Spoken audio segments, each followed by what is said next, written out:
comment about the video that, you know, you have the gorgeous glam side of you, and then you got the naked face. You look great, a little stripped out. Oh, thank you. Yeah. Thank you. I've kind of been feeling a little bit more drawn to just being comfortable. Right. You know, I love avant-garde clothing, and I love making a statement, wearing makeup, and being really extreme, but I think one of the things in this last year of my life is that I don't know, I think I'm more comfortable, like, showing more of who I really am. Right. And not needing to hide behind all that, but using it when necessary. Got it. It's very easy to get trapped behind the makeup like a mask. Right. Yeah. Absolutely. Let's talk about the album. I'm just dig on in right here. Okay, so you worked with so many producers, so many songwriters. You worked with Pharrell, the Neptunes, who we were talking about before. He's worked with so many pop artists, but he still got the beats and the hip hop sexiness to it. What was it like working with Pharrell? Well, when I heard that I had a session booked in Miami, I thought, I'm not cool enough. Oh my God! I was so intimidated. No, but I really was like, Pharrell. You know, I'm such a fan. I've always been a fan of what he's done. He's got just flavor. You know, like his stuff just always has its own feel. It doesn't try too hard. So when I got to the studio, I was kind of like tentative, and we started talking about life and music and the business and what music we loved and things that are kind of more philosophical even, and we found some like common ground, and that's how we wrote Trespassing. I love that. Yeah, which is basically a song about saying, look, I know I'm an outsider, and I know I'm a little bit different, and I know that there might be people that I encounter in life that say, nope, we don't want your kind here, but tough, I'm gonna do it anyway.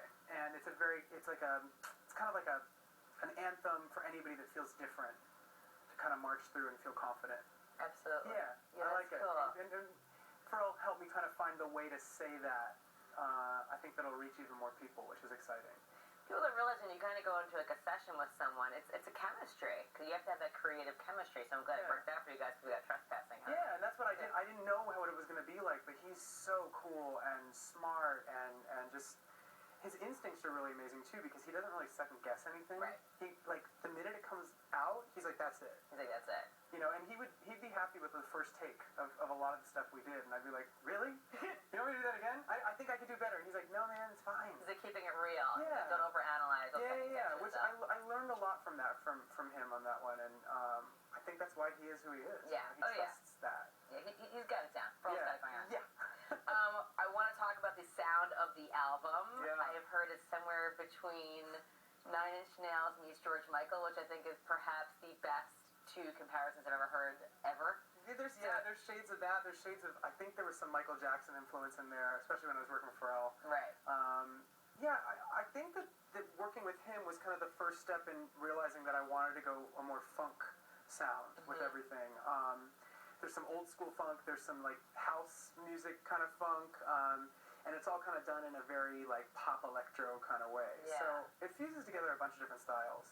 And then on the second half of the album, where it's a bit more moody and kind of dark, it still has a lot of soul, but it gets into more like industrial dubstep, borrowing from like textures like Nine Inch Nails. Absolutely, a little more teeth there. Maybe even like some new wave kind of Depeche Mode kind of vibe. That. So we got like the teeth of Trent, a little Depeche Mode there. And you know, I think for me, what I realized after really putting together the whole album and sitting back and looking at it as a whole, is I realized that there's a lot of 90s influence all over it. And I'm grateful for that. Yeah, it's like kind of goes back to like when I was a kid, like the music that I first started falling in love with, you know, what pop music was to me, what electronic music was.